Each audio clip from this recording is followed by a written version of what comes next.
There is a hidden history that's been deliberately obfuscated from the peoples of the world. And that's why I am on the trail of the Nephilim. I'm your intrepid host, L.A. Marzulli. Josh Peck weighs in today. We've got monthly regulars now coming on the show. We'll get into that. But first, a word from our trusted sponsor. Gold has surged 46% in less than a year, doubling the gains of NASDAQ and S&P 500. But this isn't just another rally. Global reserves are shifting, exposing cracks in the monetary system. Investors are losing confidence in paper gold and demanding physical metal, creating a massive gap between gold owned and gold available. But this isn't about how institutions broke yet another system. It's about how you can profit from it. Right now, Noble Gold Investments has a limited supply of investment-grade gold bars and coins available. As banks scramble to fulfill their obligations, pushing gold prices even higher, you can profit. Smart investors are already moving into physical gold. Noble Gold Investments makes it easy for you to do the same. And right now, when you make a qualified investment, Noble Gold will add a free 10th ounce gold coin to your order. Folks, there's always a risk with any investment that you may consider, but don't wait until it's too late. Visit www.noblegoldinvestments.com and turn their panic into your profit. Again, noblegoldinvestments.com, noblegoldinvestments.com. We did it a couple of years ago, and folks, I'm really glad we did. noblegoldinvestments.com. We have Josh Peck back, and as I said before the commercial break, Josh hopefully will be a regular on our monthly cycle of shows. And today he weighs in on something which immediately caught my attention when the story broke, I think last week, the dire wolves. You know, when they typically show this picture of this humongous wolf. Oh, it's been brought back to life. What next? So I found it. Again, we're in the days of Noah, Jesus warns us, where this whole genetic manipulation was going on in the days of Noah. Read the book of Enoch because it talks about all that. A really good resource for this is Dr. Ken Johnson. He's sort of the go-to guy with all these ancient texts. I think you'll find it interesting. So, dire wolves, Josh Peck, thanks for coming on. What say you in that? Yeah, thanks for having me. Well, this is really fascinating. What blew my mind most about this was last time that I was on, I think it was about a month ago, last time I was on. Yeah. We were talking about artificial intelligence mainly. And you had asked me, well, where could this lead in the near future? Like what kind of capabilities? And we were talking about quantum computing and specifically artificial intelligence. And I said, well, it's not understating it to say that in the near future, I didn't realize how near it would be, but in the near future, they'll be able to use AI to create new life, new hybrids, new things that have never existed on the earth before. Now, of course, and this happens to me all the time. It's been happening more and more. I was thinking 5-10 years down the line. It wasn't thinking next month. Yeah. And even more, it's not like they just did it. They did this months ago because these wolves or whatever are a few months old. Well, so the whole story around it being a de-extinction of the dire wolf is kind of a misnomer, and honestly, it's probably marketed that way for funding for future projects. It's not really a de-extinction of a dire wolf. What it is it's even worse. It's a hybrid of a couple different things, but this is a creature that has actually never existed before. It's got pieces of, dire wolves and gray wolves and things, but they actually used artificial intelligence to sequence the DNA, to sequence the genome, however it works. But they actually used, and they said that they wouldn't be able to do it without artificial intelligence. And it was funny because last time I was on your show and I said that, I got a message from a very well-meaning, very, very, nice and respectful viewer, but he was telling me this really isn't how artificial intelligence works. And, he gave me several reasons why, and I considered it, and I thought, okay, well, we'll wait and see. And then come to find out, this is exactly what they are using it for. And apparently that it's so complex that without AI, they probably wouldn't have been able to do it at all. So I had no idea back then, just a month ago when I said it on your show, that they actually have already been doing this. And we just found out about the direwolf thing today.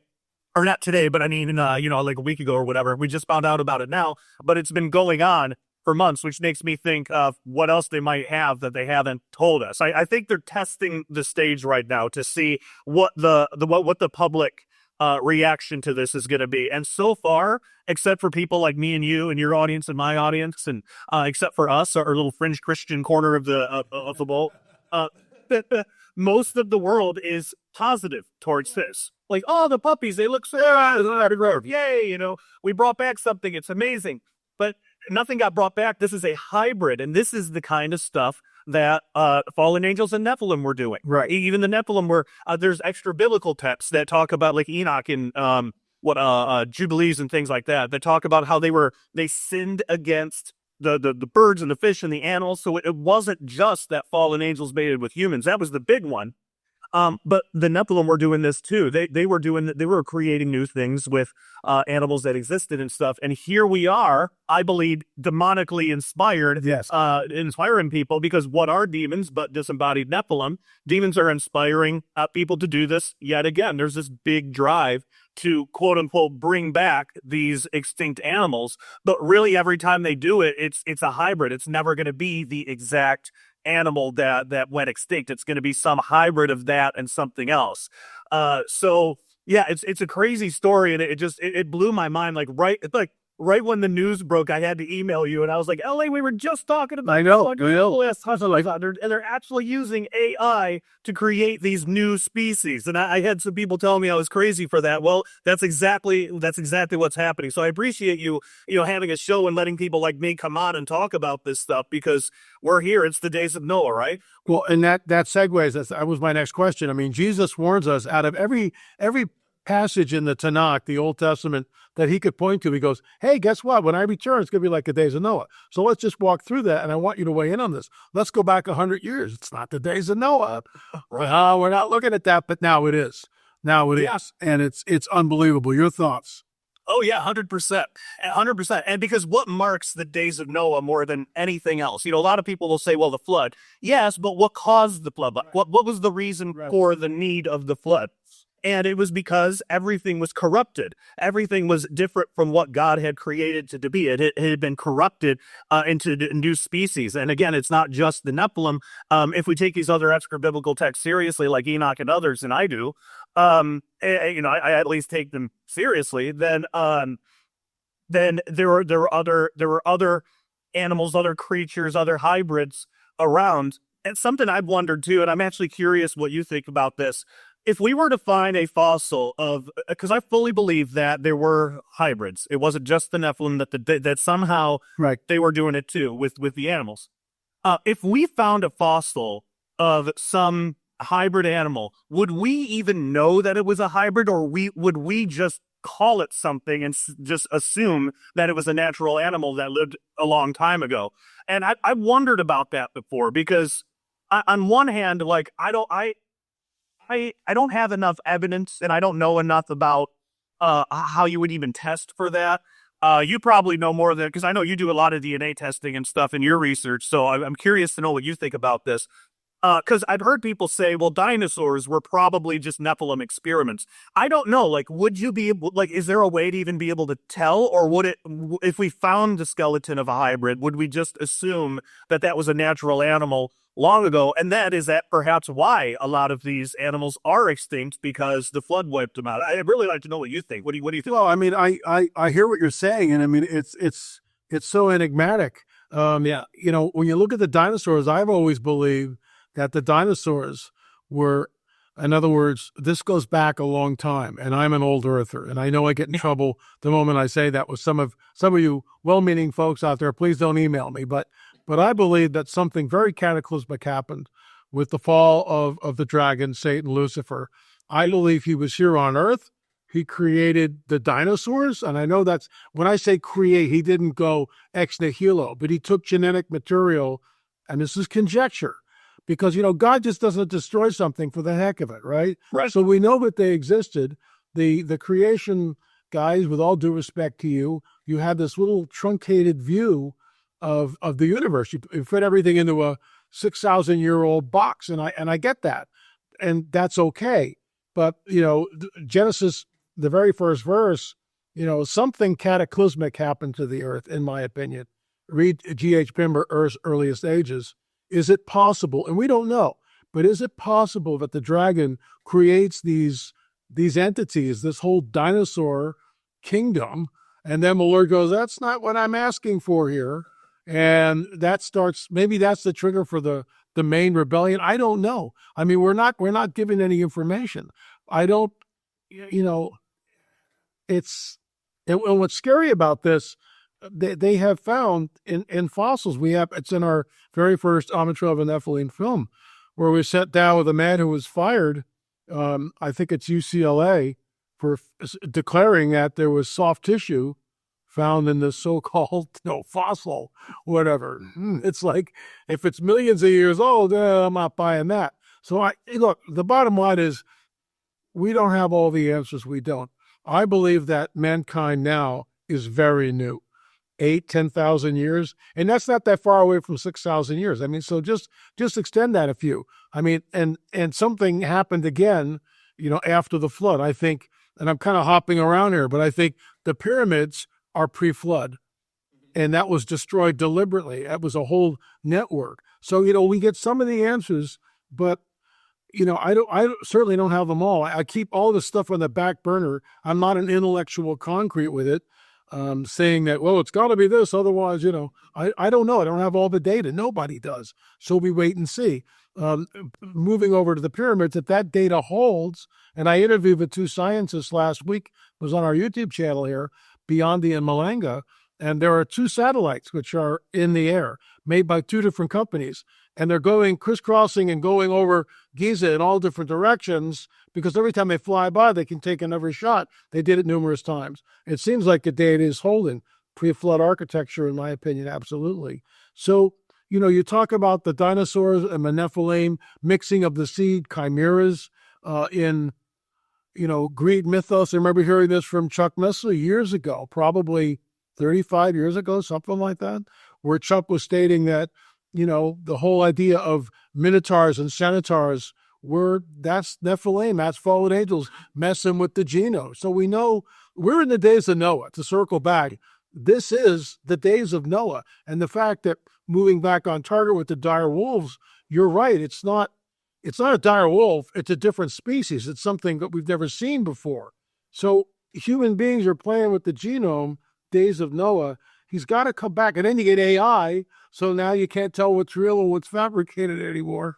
He's got to be coming back soon. It just makes me wonder with the whole mark of the beast idea that, how are they going to sell that? When you take the mark, do you live for 300 years or disease-free? Do you change? You become a modern-day Nephilim? Do you get superpowers? Your thoughts? Because it's all the image. Yeah, I think it's a modern Nephilim thing. I think that likely the Antichrist himself is going to be the literal son of Satan. I agree. I think that's why he's bound in the bottomless pit. Nope, the punishment is for angels that commit to sin and procreating with humans. And we learned that from Enoch, but it's also alluded to in Jude and 2 Peter and places like that. Correct.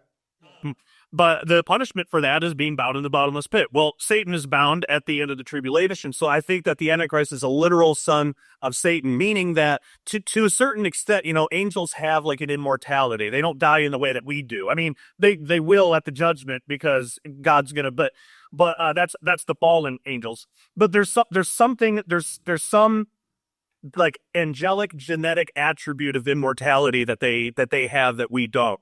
So I think that to a certain extent does get, it's going to be diluted, but it gets passed down to the Nephilim in the ancient past. But when the Antichrist comes on the scene, and now there's all these tools that they have available, like artificial intelligence that can scan the genome in seconds, where it would take us, untold amount of time. Right. So I think that they'll actually be able to sequence whatever that immortality gene or whatever you want to call it is that angels have. And obviously it's different than like biological genetics. We know there's celestial flesh and there's terrestrial flesh. So it's something different. I'm just using genetics as a word because we don't have a word for whatever spirits have, whatever angels have. But they do have access to a physical body. So that physical body's got to run on something.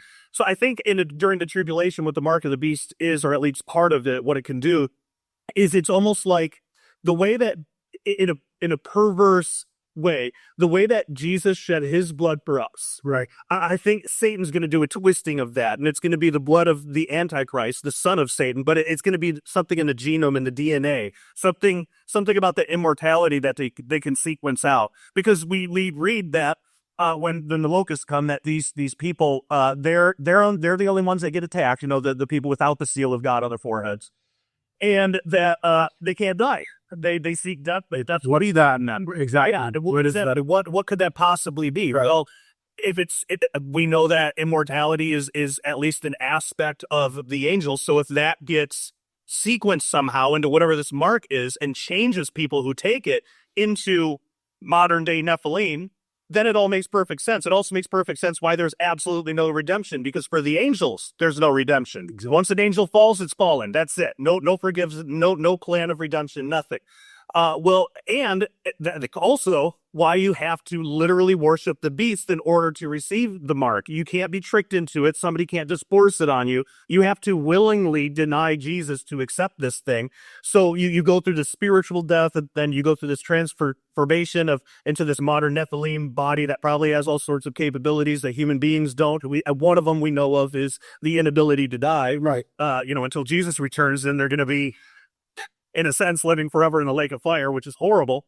So I think all of this stuff, while it's not explicitly laid out in scripture, I think all these pieces make perfect sense when you look at them all together and how all of this stuff could work. So those are kind of my thoughts. But what about you? What do you think? Well, it's tag team. No, Yeah. but it's I remember years ago, I've been a Christian for 45 years, and I'm reading the book of Revelation, and I'm trying to wrap my head around this thing, and I can't. I don't understand what I'm reading, and I'm rereading and reading and rereading and talking to my pastor at the time and going, what about this? What about that? And you get to the point where you read about the mark of the beast, which, you go back 200 years. Well, that's never going to happen, right? It's got to be allegory. Excuse me, it's here. I believe the implants that we took out is a prototype. But the thing that just blew me away, and I never understood it until I read Dr. I.D.E. Thomas's book, The Omega Conspiracy, which shed light on this. Wait a minute. The only time in Scripture where there is no redemption is when the Nephilim are present. It's wipe them all out because they're not human. So here we go, skipping over to the book of Revelation. You take the mark, you wind up in the lake of fire. There's not a shred of grace and mercy there. You can't die, as you just pointed out. So what we're looking at, in my opinion, you take on, this is conjecture, folks, okay?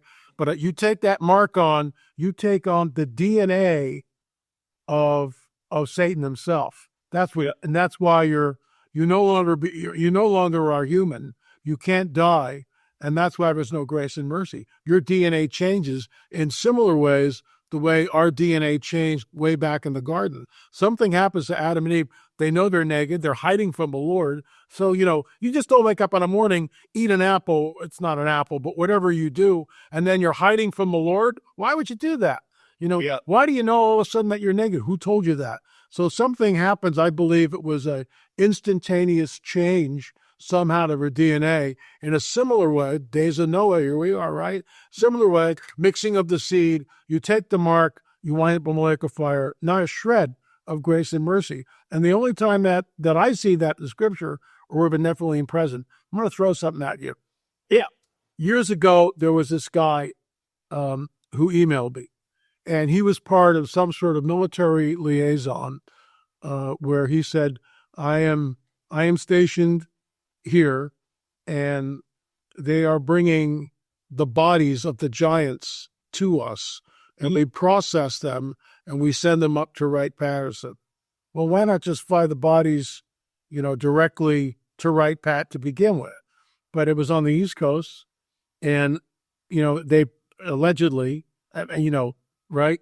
I mean, anybody can write anything. I get it. Right. But we were supposed to meet in Dallas, and he just went completely cold.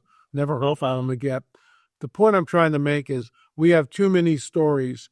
The Kandahar giant, Steve Quayle's giant, and others.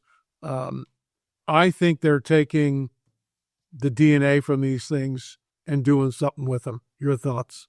Oh yeah, for sure. I mean, if they have the ability to do it, why wouldn't they do it? I mean, it's not just the dire wolves. I mean, they're making woolly mice, and there's videos of that. It's absolutely deferred. Right. Yeah, it's a hybrid between a mouse and a woolly mammoth. Again, it's not the extinction of the woolly mammoth. And even once they start breeding these with elephants or whatever, once they start using elephant DNA to make woolly mammoths again, it's going to be a hybrid. It's not going to be exactly a woolly mammoth. It's going to be a hybrid. But yeah, mice and woolly mammoths, that absolutely like shouldn't exist. And that does. So it's like, if they have the ability to do it, they're absolutely going to do it. I saw some other report that a scientist said, like, now we now have the technology to actually and the understanding to be able to clone human beings. And again, I know people will say, well, we were able to do that in the 90s with Dolly, the sheep. Sheep, right. It's like, well, there's a difference between a sheep and a human being.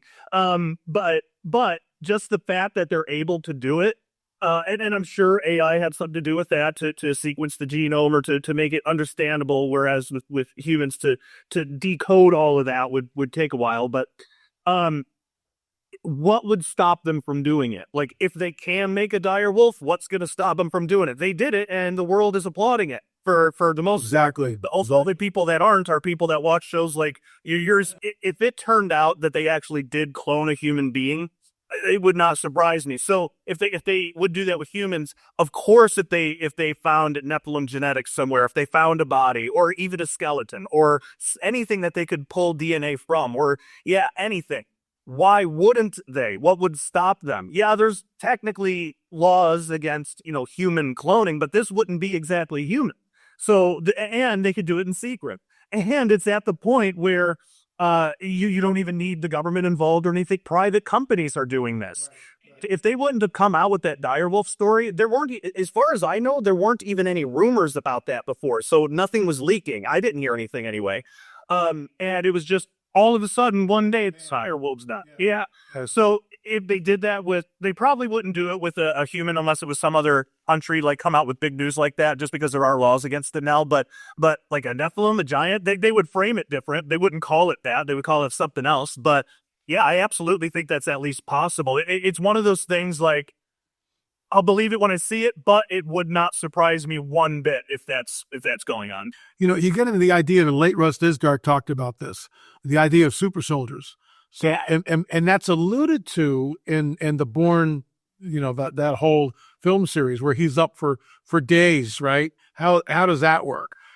So he's like something's happened.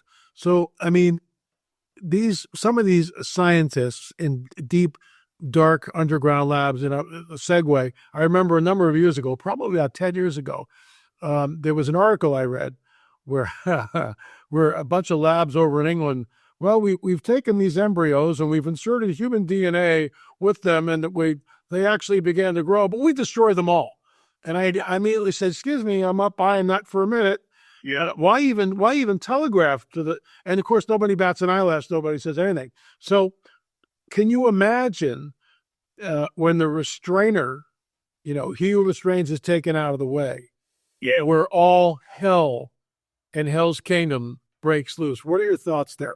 Oh man, that's and I think that's what we're leading up to. The more and more that we're seeing this stuff, to me, it's like the veil is thinning. Like the restrainer is loosening his grip just a little bit because it's almost time. That's what I really believe is happening. Amen.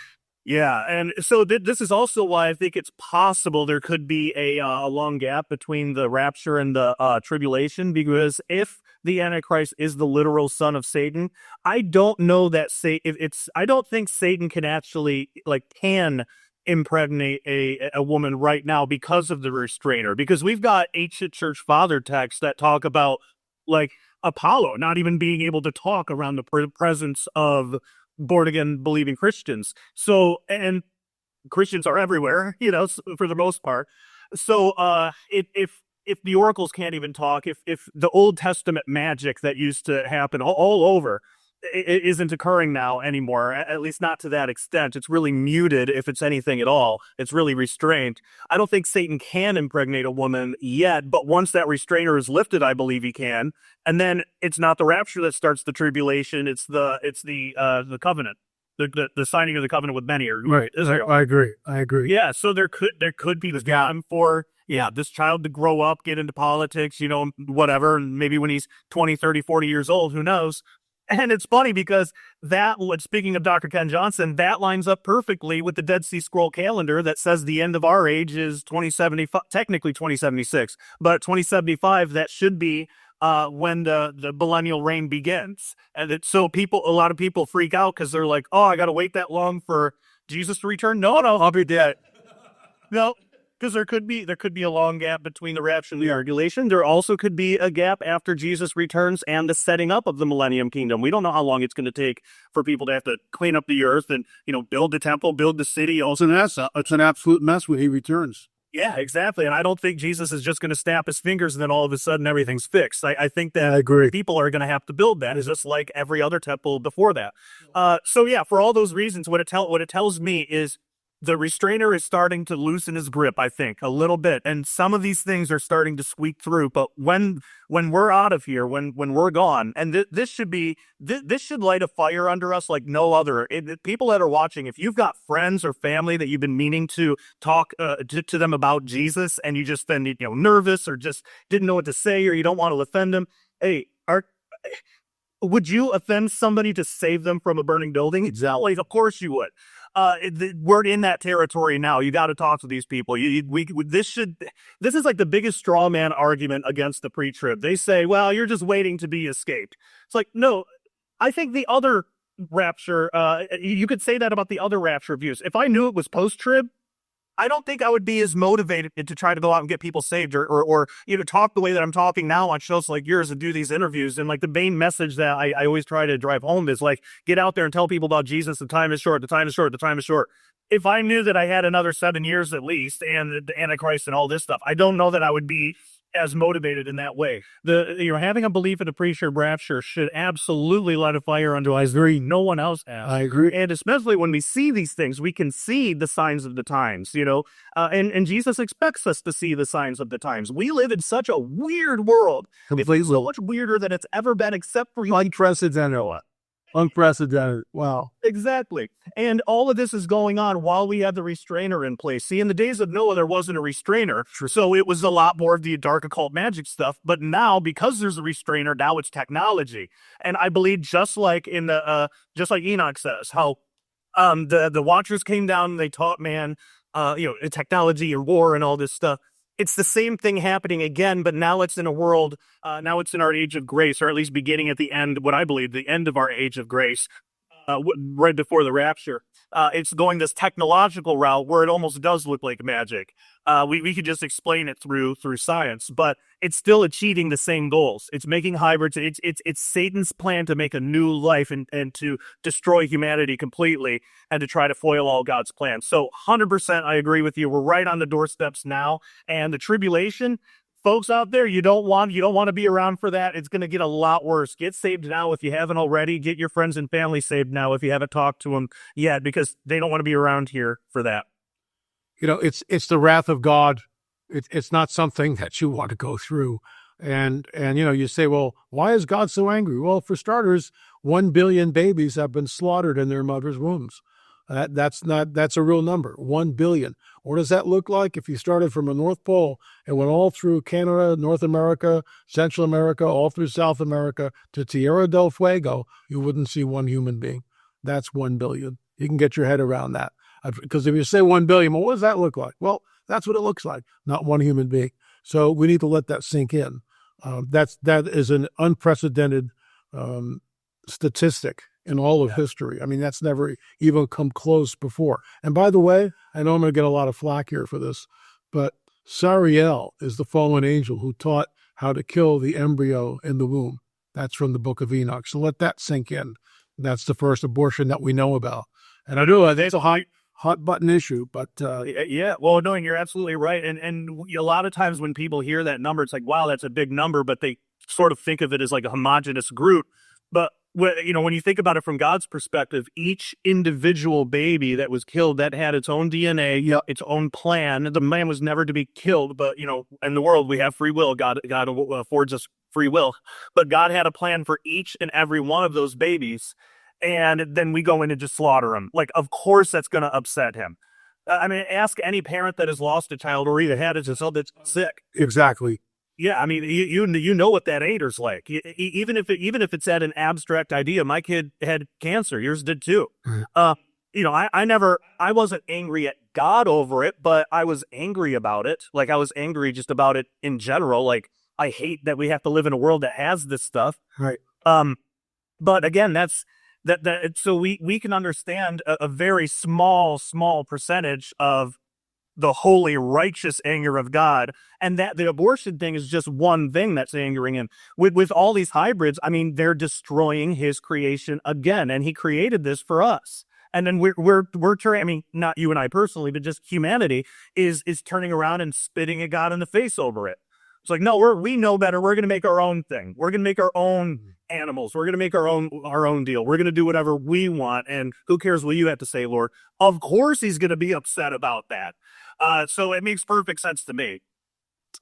Josh, what are you working on now? And let's wrap it up. But what are you working on now? How do people find your stuff, your books, your films?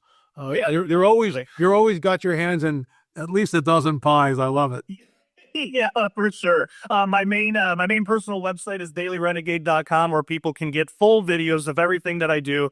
I also started a Substack, joshpeck.substack.com, where people can get audio only podcasts of every video I do, plus transcripts, show notes. I also have that at dailyrenegade.com. I just put out a 2-volume book set, and I think I'm going to write a 3rd volume because I already have almost enough material for it, but a 2-volume book set called The Final Cataclysm, which is available at prophecywatchers.com. It's the best place to get it. And I've been thinking about putting together a 3rd one on just the return of Nephilim science, because I've got so much research. It seems like most of the videos that I've been doing lately have to do with that. And then, I take that research, I make a video, I keep the research because those can be chapters in future books.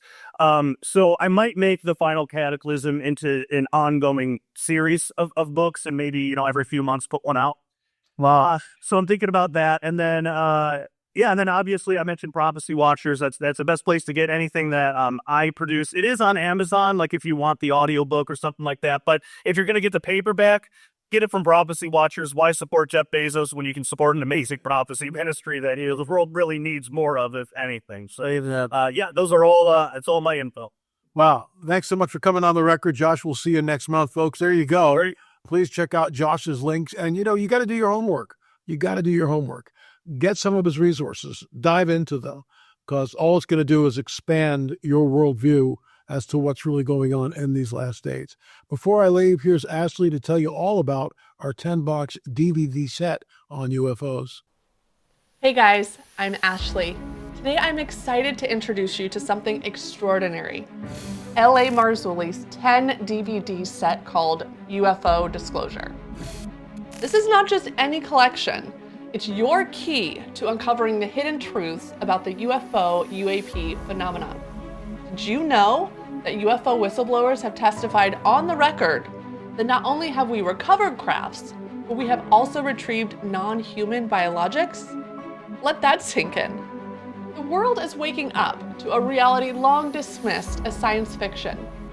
But what does it really mean? L.A. Marzulli and Gil Zimmerman, business partner and co-producer of these documentaries, have spent years uncovering the shocking truth behind the UFO-UAP phenomenon. Now, in this exclusive 10 DVD set called UFO Disclosure, LA dives deep into what the mainstream media won't reveal. Close encounters of the first, second, third, and fourth kind, real-life accounts of people who have seen the occupants of these mysterious crafts, abductions, cattle mutilations, crop circles. What is truly happening behind the scenes? 2 films dedicated to the infamous Roswell crash of 1947, exploring the mysteries that have been shrouded in secrecy. And finally, his latest film, What is the Truth? Exploring the new UFO phenomena and the New Age connection. LA has interviewed top insiders Nick Pope, George Norrie, Gary Stearman, Mondo Gonzalez, and more. Experts who reveal why this might be the most significant event in human history. This is the coming Great Deception. Are you ready? Go to lamarzulli.com today and get your copy of LA's 10 DVD set called UFO Disclosure. Or for streaming, go to streaming.lamarzulli.net. Arm yourself with the truth before it's too late. There you go, folks. Thanks so much for watching. Really appreciate it. Hit the subscribe button. We'll be back again with more information, and we'll see you soon.